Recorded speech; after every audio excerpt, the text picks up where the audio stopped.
ఎన్నిక కాబడిన మండలాల్లో కన్వీనర్లకు full free hand ఇచ్చి, బేసిక్ గా మొదట పదవులు ఇచ్చేటప్పుడే మొదలు పెట్టినప్పుడే మగ్గులన్న గారు నాతో ఒకటేరా ఏ మండలం కన్నా ఎవరైనా కన్వీనర్ల గురించి డౌట్ వచ్చి అడిగినప్పుడు, అన్న మా అభిప్రాయం తీసుకోవద్దు, రాజు నువ్వు నీ సైన్యాన్ని నువ్వు రెడీ చేసుకో, మా అభిప్రాయాలు తీసుకోవద్దు, నువ్వు అబ్జర్వ్ చేసి ఆలోచించి 6 మండలాలకు 6 మంది కన్వీనర్లు నువ్వే నిర్ణయించుకోనన్నా, టౌన్ కన్వీనర్ కూడా నువ్వే నిర్ణయించుకో, మా అభిప్రాయాలు చెప్పమని చెప్పి కుండ బద్దలు కొట్టి ఆయనకు చెప్పినాం. మేము మా ఇన్వాల్వ్మెంట్ ఎప్పుడే గాని ఎక్కడే గాని ఉండదన్నా అని కూడా చెప్పాం. అలానే అదే నేపథ్యంలోనే ఈరోజు ఆయన మండల కన్వీనర్లు ఆయన సెలెక్ట్ చేసి మండల కన్వీనర్లకు ఫుల్ హ్యాండ్ ఫ్రీ హ్యాండ్ చేయడం జరిగింది. ఈ రోజున మీరు మీ మండలంలో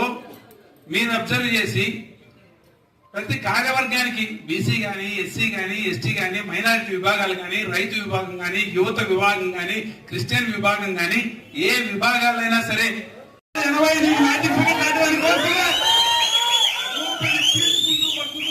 80 కోసం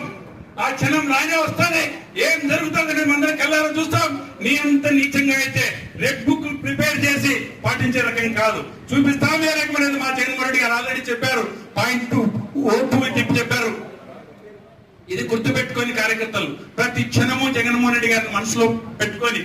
ఆ జగన్మోహన్ రెడ్డి గారిని ముఖ్యమంత్రి చేసుకోవాలనే ఆలోచనతోనే ముందుకు పోతూ అందరం కలిసికట్టుగా పోరాడదామని చెప్పి ఇలాంటి మీటింగులు పదే పదే కదిరి నియోజకవర్గంలో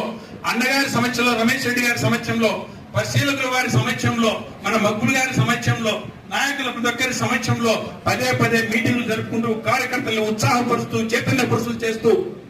ఈ నియోజకవర్గంలో పొరపాటున గ్రహపాటున నిన్న ఓడిపోయిన పొరపాటున మళ్ళీ అది రిపీట్ కాకుండా భారీ ఆధిక్యతతో గెలుచుకునే దానికి ముందుకు పోదామని కార్యకర్తలు సూచిస్తూ జోహార్ వైఎస్ఆర్, జోహార్